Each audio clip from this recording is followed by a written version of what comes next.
This is a Dreamcast disc and is for use only on a Dreamcast unit.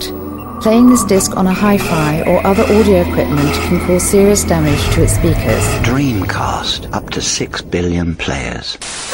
Welcome back to the stage of history. Why don't we play together? Hey, it's time to make some crazy money. Are you ready? Here we go!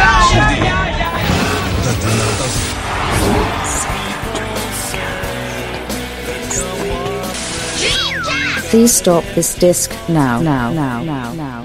Hello and welcome to episode 46 of the Dreamcast Junkyard DreamPod. My name is Tom and I'm joined by, we've got a 50-50 split cast today. We've got half of us are here in the UK and half of us are over in the United States. Obviously, again, I am Tom. I'm joined by my UK-based co-host, Mike Phelan. Hello, Mike. Hello, Tom. And we're joined from the States, as I say, by Caleb. Hello, Tom. How's it going? All right? I'm doing fine. Fantastic. We've also got a very special guest.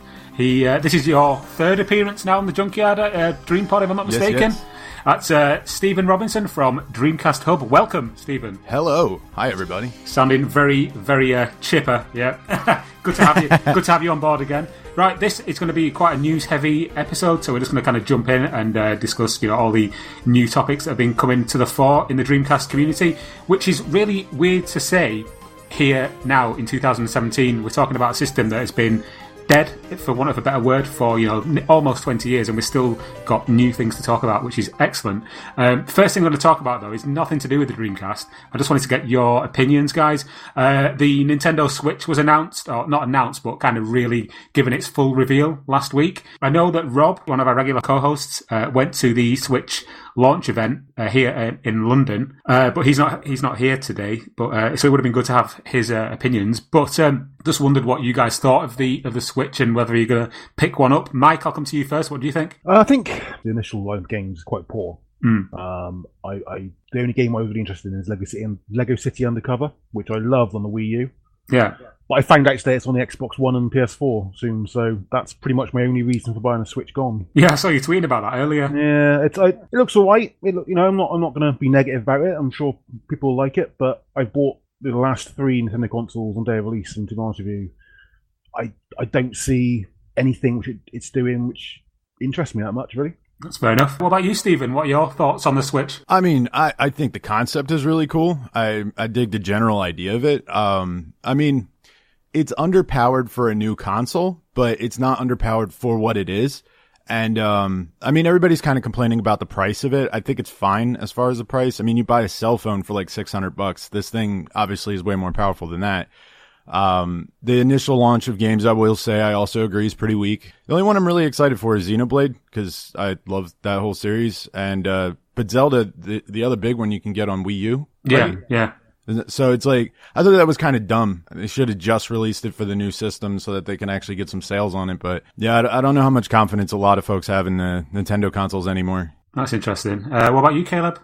I think he brought up the same point, underpowered. I really don't trust Nintendo at this point to have like a good user experience. Like I really just hate like iPads and stuff as is. And I don't like using stuff like that. So I just don't see, this is not for me. It's obviously, this is going to be great if this is going to be for a different group of people. And I just don't think it's going to be anything I'm very interested in. I might change my tune though. Who knows? Yeah. I mean, my opinions kind of mirror everything that's been already said here. The one thing that I've just a bit confused by is the fact that when the Vita came out, and one of the main criticisms about the Vita was that a lot of the games were console games and people didn't want to play console games on a handheld. Yeah. But yeah, this is kind of the appeal for a lot of people who are saying they're going to buy one. So it's kind of mixed messages. I don't know. It looks like a cool system. Eventually I may get one in the future. Right now, though, as you guys have said, there's nothing really on it for me. I like racing games. I know it's got Mario Kart coming, but I like racing sims. Nothing there for me, really. Okay, that's our quick Switch news roundup sorted.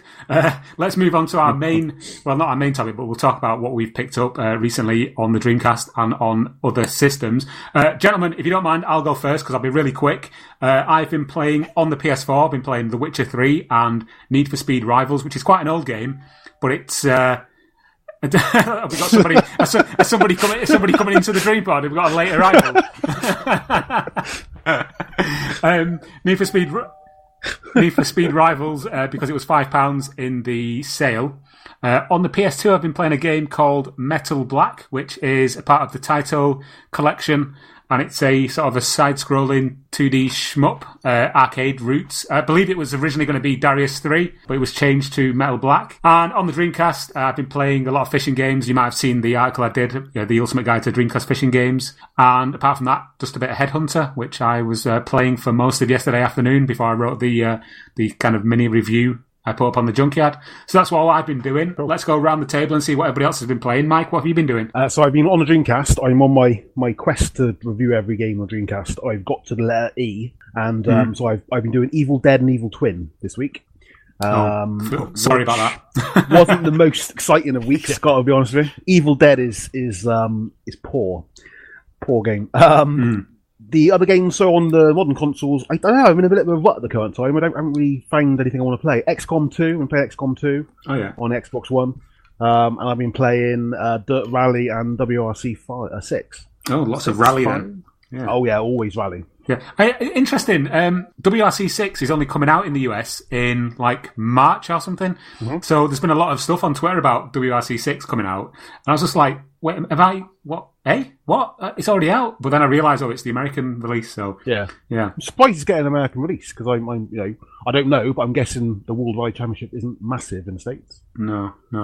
Okay, let's move on. Caleb, what have you been playing? What have you been doing? I recently just hosted yet another excellent retro video game day event. Nice. And there was a lot of little kids there, and I was really surprised. I had the two games which were big hits, of course.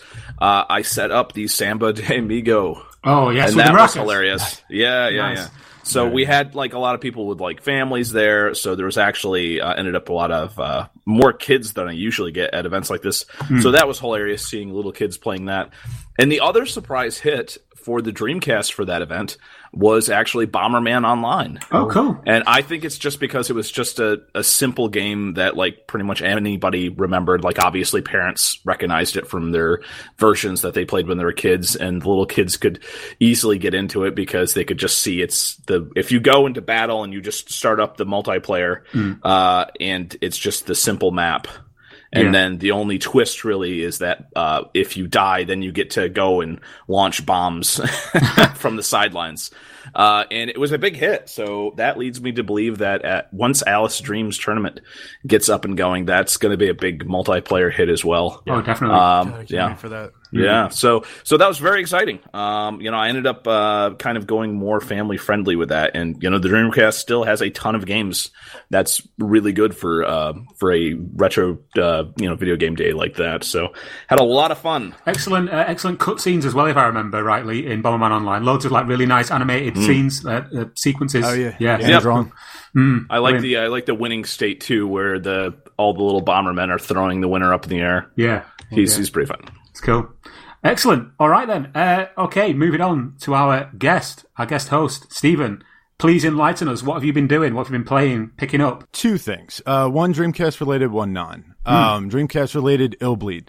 Ah, cool. Illbleed is fantastic, and I feel completely misunderstood. Before I actually got the game, I just knew how awesome and cult following and, amazing game. But there's so much to it. Like, I don't know if you know how the mechanics work in it, but essentially, like you start the game, you find this little device that you're going through a haunted house, right? Mm-hmm. And you find this device that allows you to see traps coming up, essentially. But you have 5 senses, and those 5 senses tell you what the trap might be. So if your sense of smell goes off, then find something stinky in the room and mark it. Because if you mark it before it scares you, it doesn't scare you. It just gives you more adrenaline, which allows you to access more traps and stuff. And then there's all kinds of upgrades, and you can change all the different characters, and each different level is like a different horror movie. It's absolutely amazing. It completely was, even as excited as I was to have it, it's way better than I ever thought it would be. It's one of those games, it's a hidden gem, isn't it? It never came out in the UK or PAL territories, so it's quite an uncommon game over here. Really? And it does go for quite a lot when it comes up on eBay. It's worth getting. Yeah, I've played it off the SD card reader that I've got, so that's how I've played it myself. Interestingly, on the subject of Illbleed, I read a really fascinating interview with a guy who he did an interview. I can't off the top of my head remember which website it was on, but I will put a link in the show notes to this. There was an interview with the lead developer from Blue Stinger, who also worked on Illbleed. And it's just fascinating how much they had to change and just the development process, not only of Blue Stinger, but also of Illbleed, and the way that those two games are linked. Fascinating read. I'll put a link in the... I'll definitely have to check that out. Yeah, it's really, really fascinating. But yeah, sorry, Stephen. What was your other game? No, it's all good. The other thing is I got the NES Classic. Oh, yeah. Yeah, I picked up one. And oh my that God. I've been playing... Who did you have to kill to get that? I work in retail. It's very nice. But what it was have you heard about the recent hacking of it? Yes, yeah. It's absolutely phenomenal. I've been putting like better versions of games, like hacked sprites and translated Japanese ROMs, and like these games that never even came out officially. Like it's so fun just updating the games and putting new box art in and making it professional. And it's just, you could fit about 90 games on there. It's pretty cool. So, Stephen, quickly, I've never looked into actually what the process is of actually putting new stuff on it. What do you do? Do you have to hook it up to a PC or what? I mean, how does it work? Yeah, so it's actually pretty easy. It's essentially you hook it up to your computer. You get DC Hack Me, I think it's called. I can find out exactly what. No, it's called Hack Chi, version 2 or something. If you Google hack the NES, the program comes up. So the program's finally in an executable way, so you don't have to know any coding to do it. You essentially load it up. It automatically installs a driver. Like you just click install driver, installs it to your computer. Then you dump the kernel that's already on the NES, just in case anything happens. You can like reload it and fix it. Then you install the custom firmware. Once the custom firmware is installed, it's as simple as selecting games. Then it's actually got a button that just says Google that searches Google Images for the box art for it. I make my own because I need it to all be the same size and same quality, and I'm really particular that way. Otherwise, it really freaks you out, does it? Like, yeah, absolutely. It would bother the hell out of me. Like, is that a crease? No. But then then you basically just hit load games onto system, like load new games onto system. And once you do that, you just hold the reset button and press power when it's already hooked up to your computer, and just starts automatically adding everything. But the cool part is that list stays there all the time. So I can literally just put the system back in and switch out the games like all the time. I think I have a list of like 200 games now that I'm up to that I just keep swapping through. Wow. And playing different ones. But yeah, it's really amazing. I love the CRT filter. It didn't take long for them to hack that, did it? I mean, a couple of months? Well, yeah, and I think it was on purpose. There's actually a message from Hanafuda inside the programming for the system that essentially says something to the effect of emulation was going to happen. Please keep the place clean and don't break anything. Like, that's cool. That's essentially what it said. I was like, that's awesome. Now I just can't wait for an SNES version to come out. Yeah. No, that's really cool. All right, so that's what we've been playing. That's what we've picked up. Okay, we'll take a very minor break, and then we'll be back to discuss the burning issues from the Dreamcast scene. Back after this.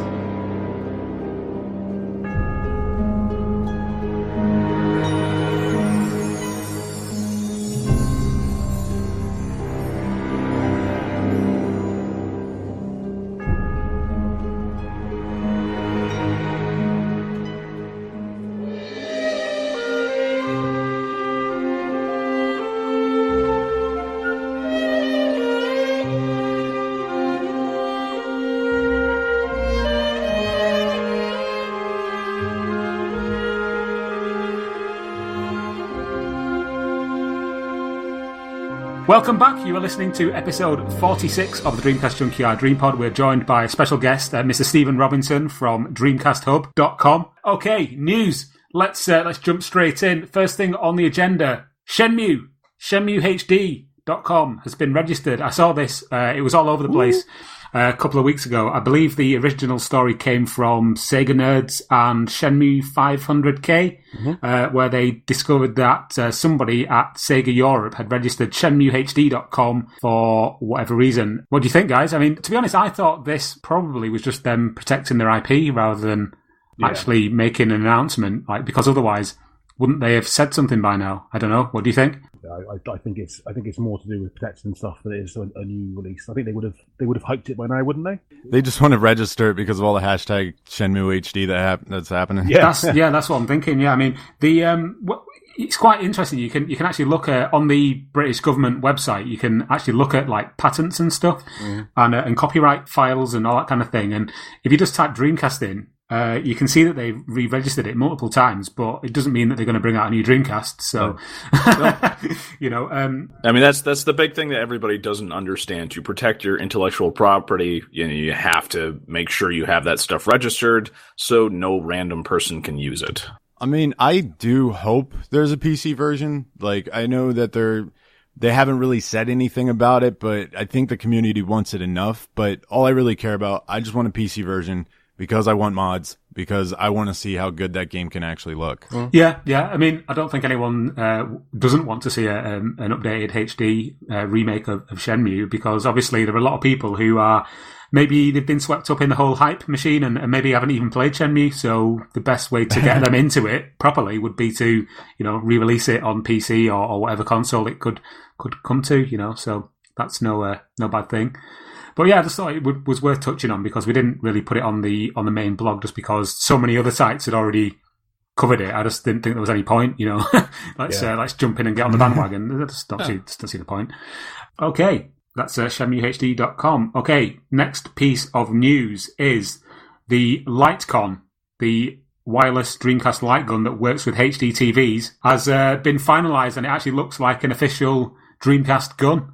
I know the official gun didn't come out in the States, guys, so if you're not sure what we're talking about, then apologies, no, I'm joking. But the prototype one that this guy, Chris, the guy who made the DreamCon wireless controllers, the prototype version that he made was using a third-party light gun, and it had a Wiimote bit sticking out the end, and it looked a bit ropey. But the new version has got all that stuff inside the actual gun, so it just looks like a normal Dreamcast gun. It's wireless. Yeah, it's got a battery in the handle. It's got a light on it that tells you when the battery's going to run out. It's got virtual VMUs built into it. Also, he's actually reworked the sensor bar. It uses a Wii sensor bar, basically, and he's kind of created it so that it basically goes into the connection with the VGA connector. And it works with a VGA screen, works with a VGA HD TV or a CRT. I think it's just a really cool thing. And this guy, he's creating all these other peripherals. I mean, recently he did a keyboard. I believe he's working on a mouse as well, a wireless keyboard and mouse. I just think it's fantastic that he's still making these new hardware mods for the Dreamcast, with all this wireless technology that he's kind of created. It is a bit expensive. That's one of the main things that people aren't too excited about. It's $185 for the set and the gun. It's just on its own. If you send your own gun to him, he will mod it and send it back to you with all the other bits and pieces for $135, which is still a bit much, but it's quite expensive. But people were getting well too hung up on the fact that it was the price. It seemed like because people thought it was expensive, they were just going to be negative about it straight away, which was a weird reaction to something. I mean, the fact is the guy doesn't have an assembly line. No, you know what I mean? Like, exactly. He has to custom make this whole thing. Yeah. So I would say because of the handmade aspect of it, it does make sense that it would be more expensive. Mm-hmm. Plus, you got a Wiimote involved and all the other stuff. So yeah, I mean, don't forget he has to actually source the gun. Yeah, he has to source the Wiimote and the sensor bar, and then has to put it all together and actually create these one by one by hand. So when you put it into that kind of perspective, you can kind of see why he's charging what he's charging for it. I wonder if he'll do whichever gun you want, or if he has to use specifically the one that he's using in the pictures. That would be a shame if somebody sent him over the kind of I don't want to say Star Trek zapper. Well, yeah, the lame-looking Mad Catz one that we got is the official one. It's not the boy. It would be a shame if somebody paid $185. But it's so much safer. It doesn't look like a gun. But yeah, I just thought it was really cool that he'd done this. And that would be awesome if they used the. I believe it's Haz who did the Dreamcast light gun that looked like a real gun. Oh yeah, the Desert Eagle one. That would be cool. There was that thing was gorgeous. Yeah, there was one too that looked like another one, but I forget who made it. There was a couple third-party ones that looked like real guns. It'd be awesome if somebody sent one of those in and he tried to fit everything in that. There was one. That'd be cool. There was one I saw that looked like a I think it was a Beretta and it had a laser sight on it. Ooh. I don't know why you need a laser sight. I got 3 main ones. I have the Mad Catz one, where I have a couple of those that I got new when they went on clearance back in the day at Toys R Us, and then I have the Pelican one, which is kind of like a weird Halo looking one, and then I have the oh shoot, now I forgot the name. It's the big chunky one that came out in the US. Well, shoot, never mind. Now I don't have the name of that. It's Starfire or something like that. I don't know. Anyway, it's a cool thing, and more power to him. If he had I would buy it. If he had a full team behind him and they had all the parts, it was really cheap to make. I'm sure it'd be cheaper, but that's just the way it is. I mean, we're talking about really antiquated technology now and bringing it back up to modern standard. But yeah.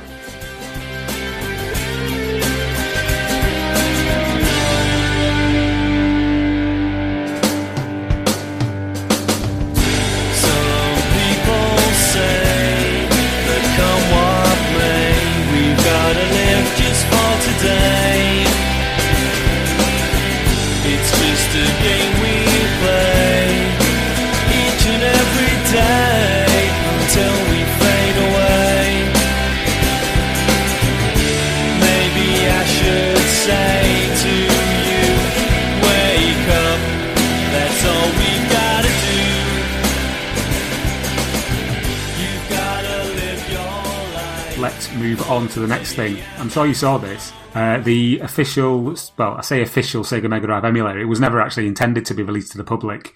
But a gentleman by the name of Laurent, I hope I'm pronouncing that right with my really poor French accent, he bought a bunch of GD-ROMs, and in that collection of GD-ROMs was this strange Mega Drive emulator disc. Now, I remember seeing this a couple of months ago when I went to see my what's the word? Clandestine? No. My ex-Sega contact, who will remain nameless for now. When I went and saw Colin McRae Rally 2 and Take the Bullet and all those other unreleased games, he had a copy of this. And I saw it in action, but I didn't know what it was. And when I tried to take video of it, the MacBook hard drive failed, so I lost all the footage. So it kind of just went into the ether. Anyway, this guy got one. He put it on our Facebook group, and I remember I've seen that before.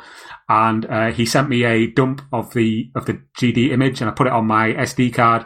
Played it, and I was like, yeah, this is the same thing I played all those months ago, but I got no footage of. So I put a little video up on the Junkyard, put a link to the download, and it just went kind of viral almost. The amount of people who were like, wow, this is amazing. Guys, I just want to ask, has anyone here actually downloaded and played it yet? The Mega Drive emulator, the official Sega one? No. I downloaded it, but I haven't put it in yet. So is this... so I know there was an official one that was on another disc. And it was... I'm not thinking of the official, the Smash Pack one. Because this is different than that. Yeah. But I'm not... I want to say this sounds familiar that there was another Mega Drive emulator, but maybe I'm just thinking of the same thing, and this is the first time it's actually been available for, mass downloads. Yeah, so basically the story is that they were creating this internal emulator for Mega Drive games just for purpose, like testing purposes. That's the story that I've gathered so far. And it was never intended to be released to the public, and it was just kind of passed around internally between Sega employees. And then, obviously, as time has gone on, things get lost. And then, kind of like, when like dev kits turn up on eBay, things like that, they've just come out into the public domain somehow. We were never meant to see them. And all of the ROMs on there, one of the guys who actually created the emulator has come out and said, yeah, we just downloaded ROMs from the internet and dumped them on there just to see if they would play. They do play with varying degrees of reliability. Some of them are perfect, but some of them are really slow, or they've got loads of glitchy graphics. I played Gunstar Heroes on there, and that plays perfectly, but the intro screens are all glitchy. So, like I say, it differs on whether or not they play well. Interestingly, there are some games on there that say Smash Pack in brackets, so they have been taken from the Sega Smash Pack disc, or whatever source was, the source code was. But yeah, I thought it was worth talking about just because it's fascinating that something can remain not seen by the public for so long. Yeah. And then come to the fore. I wanted to get it. I don't have a CD burner. Well, somebody unfortunately. Oh, right, sorry. I was going to say, if you didn't have an SD card, I was going to say that somebody actually did create a bootable CD version, but if you haven't got a CD burner, then that doesn't really help. No. Yeah, like I remember back in 2007, I did like a huge disc where it was basically just like this. I used, and I forget the name of the emulator that I used, but I had like just as many Genesis ROMs that I could fit on one disc, and they all seemed to play fine. Like I actually went through and I tried them all out, and as far as I could see, there wasn't that many like glitches and stuff. Yeah. I think the exciting thing from a kind of like a digital preservation point of view is that this was actually being created by Sega. You know, it was an official thing that kind of didn't really go anywhere. If you look at the title screen, it does say like Sega Europe 2000 or something, or 2001. So I think other emulators that have, you know, come to the fore now came out sort of post-mortem after the Dreamcast had already kind of kicked the bucket, as it were, and developed later. I mean, there are other emulators which are better than this, but this was, for all intents and purposes, one that was being created by Sega. But do you see what I'm saying? It was. I think it's interesting from that point of view. Yeah. Sorry, Mike. I think it's interesting to see how much more is out there to find. Maybe your let's call him deep throats of the DC community will pass on some more at some point. But there's bound to be other stuff out there which is undoubtedly, yeah, really undoubtedly. Black and white. There are some collectors in the Dreamcast community who are like really secretive. Yes. I'm sure there's collectors in every sort of stream of collecting for video games, but people who don't want Twitter fame, they don't want, you know, YouTube fame, they just collect because they enjoy collecting. Yeah. And the amount of stuff that we don't see that is in these collections must be phenomenal. There must be so much stuff that we'll never get to see. You get hints, don't you, on Assembler sometimes. You sort of see some things that you're just thinking, oh, I'd love to see that. But, you know, I understand why. You know, end of the day, it's like you said, some of them don't want fame, and, you know, some people don't have the inclination to pass on. There is the other side where some people just don't want to give their rare stuff. Yeah. Unfortunately. I know Pat the NES Punk talks quite a lot about this on his podcast about people who have got all these things in their collections, like stadium events for the NES. And keeping them for themselves kind of creates a kind of a false economy of rarity. Yeah, because he was specifically talking about that one guy who had like just, you know, boxes of like multiple new games that have just never been opened. And back in that's from preservation standpoint, those guys aren't the guys that are trying to like drive up the price and stuff like that. Those are guys who just have a collection and they just have their collection. And every once in a while that collection comes up. And I think there's probably an awful lot of stuff like that for the Dreamcast because, you know, it was the generation where people kind of realized, oh yeah, a lot of this stuff is you know, people are going to be interested in it later on. So I think there's a lot of like stuff new and packaged for the Dreamcast, and a lot of like, you know, weird one of a kind things that people probably have in their collections that, you know, are just not readily known. So, well, like the Lego Dreamcast. I'm still waiting for somebody else to have made one and put pictures up on the internet. If you've not made a Lego Dreamcast yet, go and have a look on the site and get the building instructions. Right, let's move on. The next thing, there's a new Kickstarter. This is called Escape 2042, and this is from Orion, the same guy who created Zia and the Goddesses of Power and multiple other Dreamcast and PC homebrew games. Guys, have you seen this? I have. What do you think? Oh my god, it looks so good. Yeah, I'm of the same opinion, to be honest. What do you think, Mike? Good. I've liked all of Orion's games so far. Another attempt at something a bit different. That's good. So for those people who have not seen this, Escape 2042 looks like a very kind of lo-fi retro themed platform puzzler. Is that the right term? I'd say so. Yeah. Yeah, and I quite like it. It looks almost like something like it reminds me of like an Amiga game. Yes. Do you know what I mean? Yeah. So I don't know, Mike, if you want to just describe what it's about, if you can. You've asked me a question that I don't know particularly. I haven't. I watched the videos. Yeah, there you go. Stephen will do it. There you go. No, it's just it's basically so you play as a engineer that designed the security systems, and you know how to get past the security systems because obviously you designed them. I like how it breaks up the platforming by having little hacking sections where you actually hack into like these little terminals so that you can disable things. I don't know. It just looks like a really cool game. And for some reason, there's like a level you can play on Game Boy. Like I don't know how that's gonna work, but I guess they're going to give a cartridge out too. It just looks really interesting. It's coming for like the Megadrive and Genesis, as well as the Game Boy and PC, according to the Kickstarter. I'm just looking at it now. It's got the funding goal is €25,000 and the 16 days to go, and it's at 6,281. So it looks like we might be heading towards another one that doesn't make it, but it's still a nice idea. And to be honest, with Orion, that seems a little high. Yeah, I mean, the thing is, though, with Orion, he makes his games anyway, so even if this kind of doesn't make its target, I'm pretty sure that he will bring it out, just because he does this stuff in his spare time. It's a fifth game. I mean, it looks like the best offering. Yeah. I mean, I've seen from them anyway. This comes off the back of the cancellation of the In the Line of Fire Kickstarter, which has been met with much... what's the word? Kills me. Yeah, much disappointment. Not just in the fact that it's been cancelled, but in the way that it kind of was cancelled. I speak to Wilson and the other guys quite a lot on the internet, and they seem like they've got a lot of passion for the Dreamcast. So, and also they have a really good product. So it does kind of burn that it's not going to get funded. That said, who knows where it could go. I have no idea why this wasn't supported. I mean, everybody complained about Henshin Engine because there is a side goal of Dreamcast just in case they made enough money, but they still raised enough money. They're up to 100 or something that they got now. Oh, I don't know. But it's they got a lot. But it's basically this game, he literally came out and said, hey, we're only releasing this for Dreamcast. That's it. That's where we want to make it for. That's what we're going to release it for. Do you guys want it? And on top of the fact that they're releasing for only Dreamcast, if they hit a certain goal, they would also release the engine so that other people can actually make games for the Dreamcast, allowing more games to come out even still after that.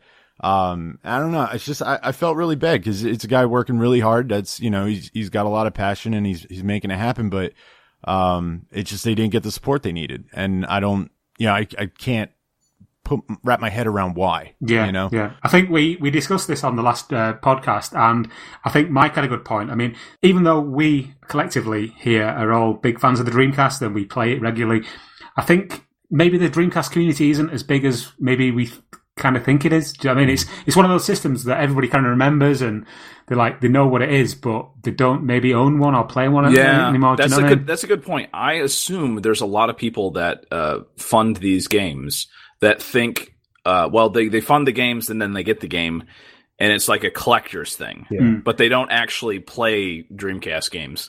So I think the sort of people that collect games, they're going to look at certain games as collectible, and you kind of look at In the Line of Fire, and it's that just doesn't seem like the sort of game that people just automatically assume, this is going to be a collectible game because it's an old school looking game. It's not sprite graphics. Yeah. It's not sprite graphics. So you got all these collectors that don't actually play games, but they just, have all these games that they just, have in their collection. And it's just you want to have sprite games and stuff, which is why, it's a real shame.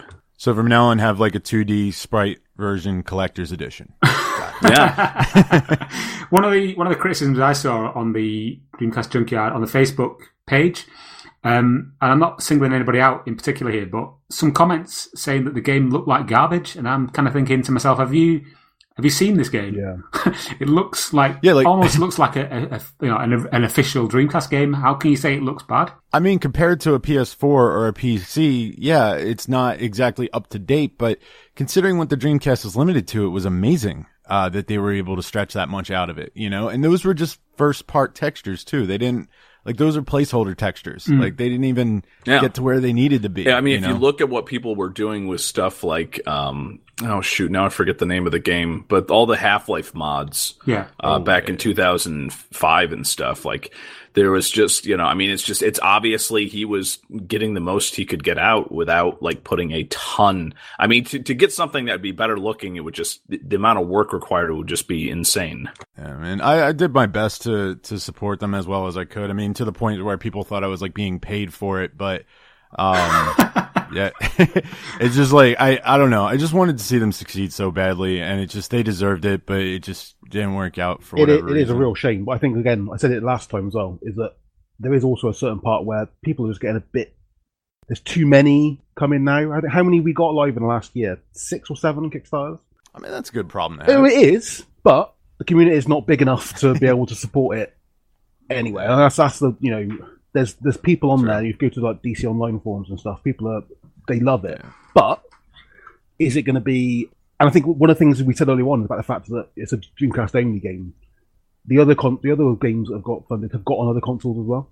If it's a game just on Dreamcast, you're straight away limiting how many people are gonna do it. If you've got it on a Megadrive, you've got it on PC or whatever. There's another element, another stream of people who can actually buy it. Right. But I think, to be honest with you, I think people just didn't. I don't know what the reason was. I agree with Tom and all of you. I don't know why people said it looked garbage for it. It looked awesome. It looked amazing. But I think 2D stuff sells better. Maybe it's easier to class as retro. I don't know. Yeah. I don't know. I think you're right about its exclusivity to Dreamcast is something that Dreamcast purists absolutely love, but doesn't give them the wide enough market to actually fund themselves. I mean, honestly, they made $14,000 out of like 150 backers. So honestly, that's pretty good. People put a lot of money towards it. I mean, at least tried to, but. I think Escape 2042 is going to be going after the giant ab-scaling community that loves rock climbing in video games, and so I think that's going to be a big crossover hit right there. Dude, that was the only reason I won it.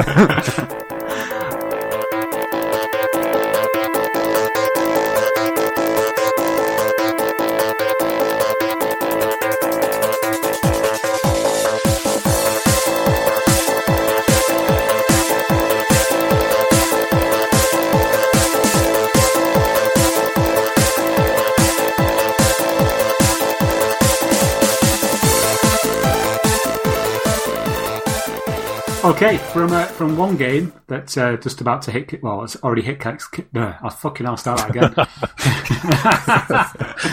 Okay. Nailed it. Yeah, nailed it. Okay, great job.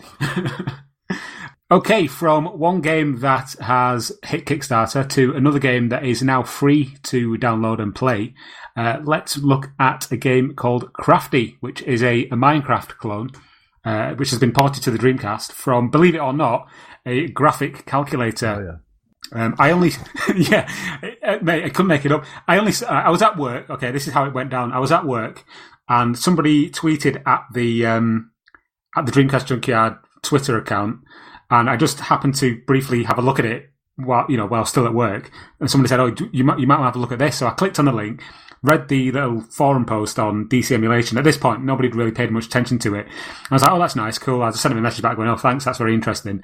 When I got home, I was just kind of sat around and I thought, "Oh, I'll have a look at that now," and went back on the DC emulation forum, downloaded the file, put it onto a disk, burnt it onto a disk, and I started playing on it. And I must have been playing on it for about 45 minutes, and I built like a house and stuff. And I've never really played Minecraft before. I think I played it once in the past on the 360 for about an hour, and this was quite similar, very very basic take on Minecraft, but it had all the same elements. You could build things. There's a basic physics engine. You can create explosions with TNT and switches and all that kind of thing. And I just thought this is really cool. So I made a little post. I took some pictures with my crappy USB capture dongle thing, and made a little video just of me like blowing stuff up and building like a little house with some bricks and whatnot. And it's gone really popular. I mean, people like Kotaku and Polygon covered it on their sites. So thanks to those people for that. But yeah, I don't know if either of you or any of you guys downloaded Crafti for the Dreamcast and had a go. I'm going to take silence as a no. So my opinions on it. I watched the videos. I saw the screen. I saw everything you posted pretty much. Well, I at least started watching the video. Yeah. The one thing I was wondering, are there enemies in it, or no? Is it just the basic building? No, it's basic building. So basically, the story is that this thing, Crafti, is actually a port of, as I said earlier, for some reason somebody decided to try and create a Minecraft clone for a graphic calculator called an Inspire, a Texas Instruments Inspire, and so somebody else saw this and then ported that version to the Dreamcast. I love that somebody woke up and was like, you know what I got to do today? I love this calculator, but I like Minecraft just as much. Yeah.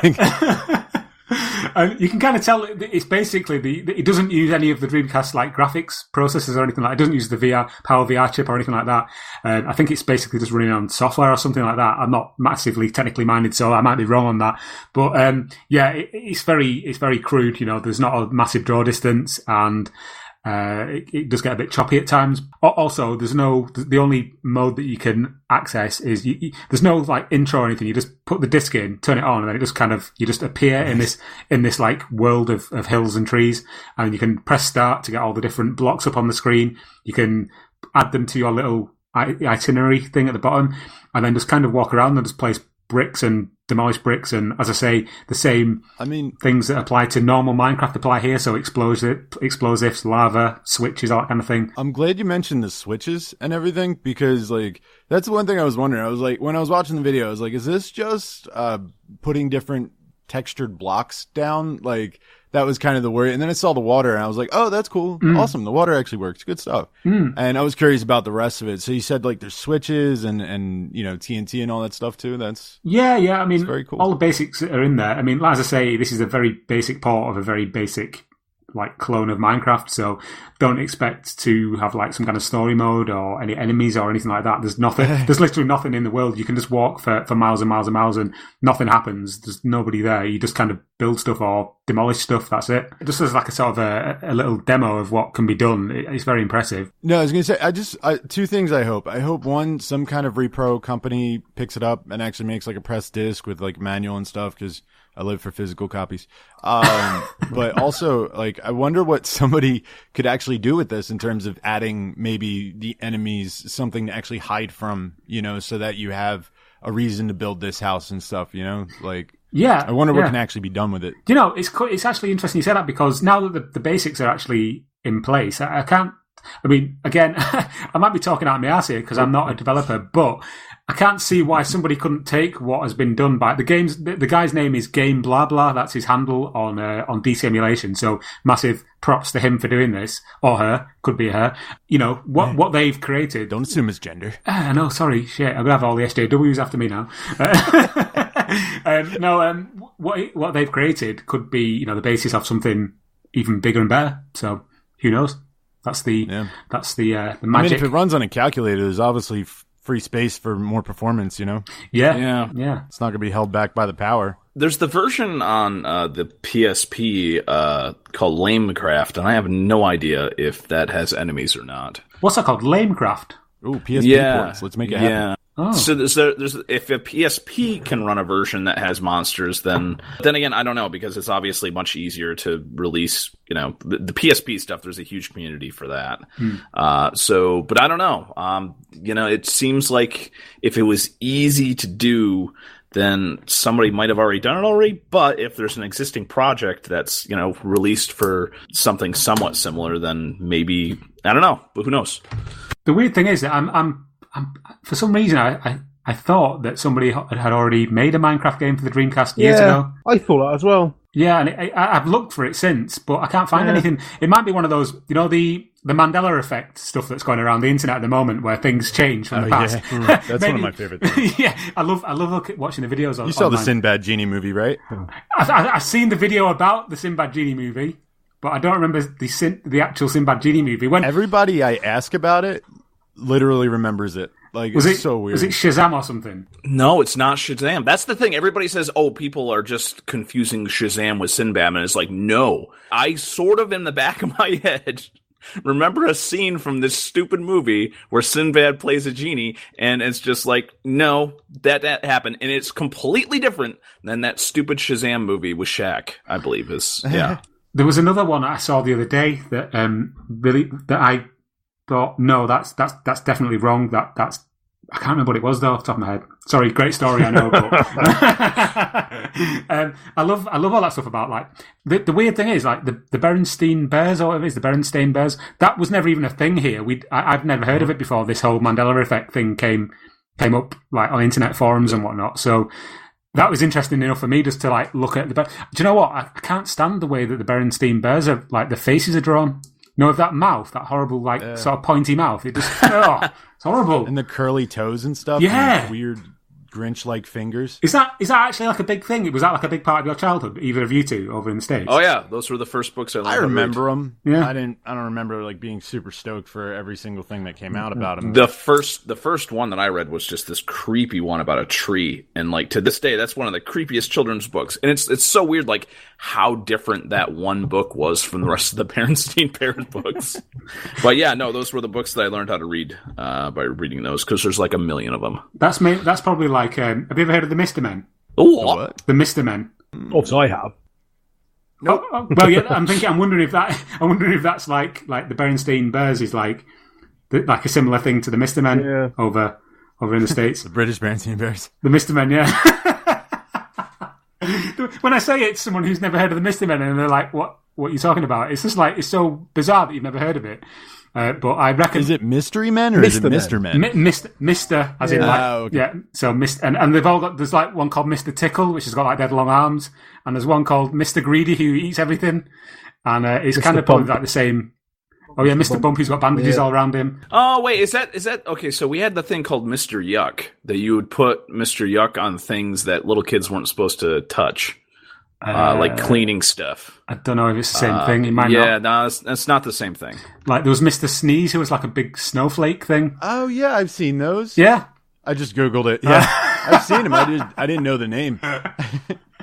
Oh well, welcome back to the Mr. Men and Berenstain Bears podcast. All right, guys.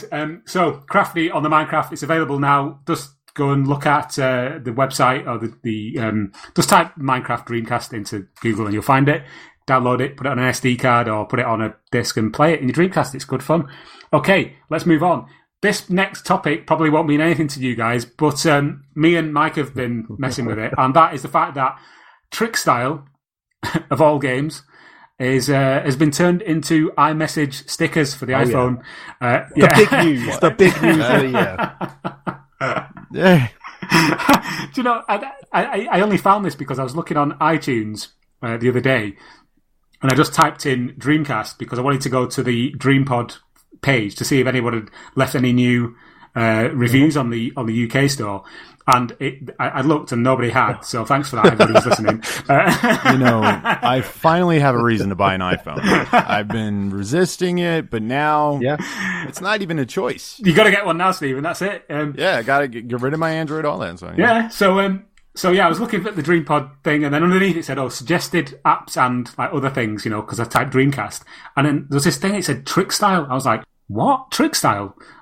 So I clicked on it, and basically all it is whoever owns the IP to Trickstyle now, obviously it's not a claim anymore because they don't exist. Whoever owns the IP to Trickstyle has created some iMessage stickers of Trickstyle.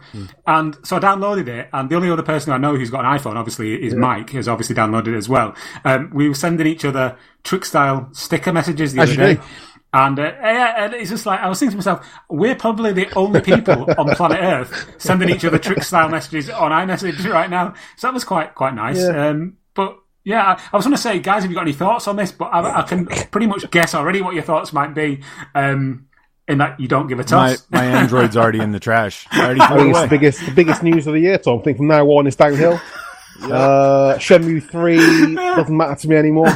I just wish I backed it. Yeah. I was looking at the on the Dreamcast Junkyard. You can kind of see how many people have read each article in the back end of the blog. And I was looking at it the other day. I was just like, not many people have read the Trickstyle story, and I wonder why. But yeah, it's quite a sort of a bizarre and weird thing. I just thought it was worth reporting on. Yeah, that's right. So get yourself down onto the iTunes store and download the Trickstyle sticker albums. Cool. Fantastic. Okay, guys. I think that's pretty much it for this episode. There's not really anything else that I had on the crib sheet to discuss, unless anybody else wants to discuss anything. Nope. Okay, that's the cue for me to draw everything to a close. Turns out. Stephen, thank you very much for joining us on this particular episode of the DreamPod. Thank you for having me again. You are the should I call you the webmaster or the overlord of the Dreamcast Hub? I like Overlord. Yeah. Overlord's I'm down with that. Yeah. Okay. I'll take it. Supreme Overlord of the DreamcastHub.com website and also the Facebook group. I was going to say, do you want to kind of give your stuff a pimp? But I've kind of already done it. You can also be found on YouTube. Is that correct? Yep. Dreamcast Hub on whatever you're using. Just search for it. Yeah. Twitter, Facebook, YouTube. iMessage. LinkedIn. iMessage. It's when you release those sticker packs, that's when I'll get involved, Stephen.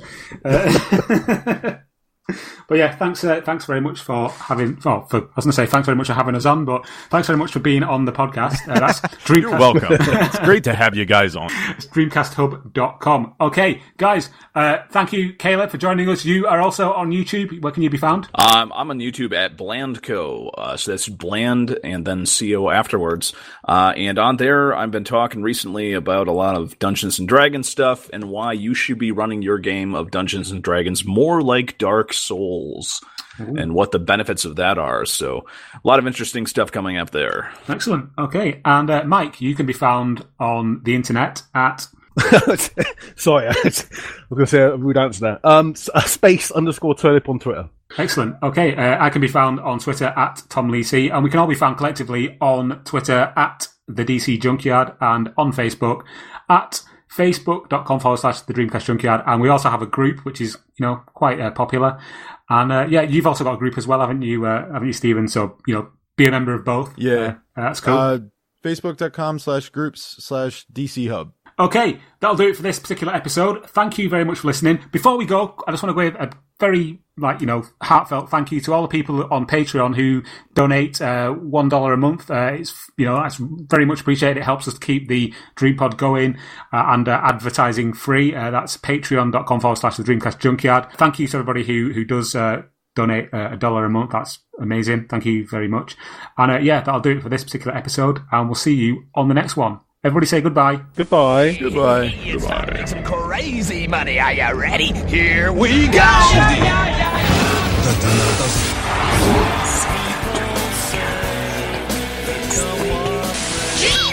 Please stop this disc now.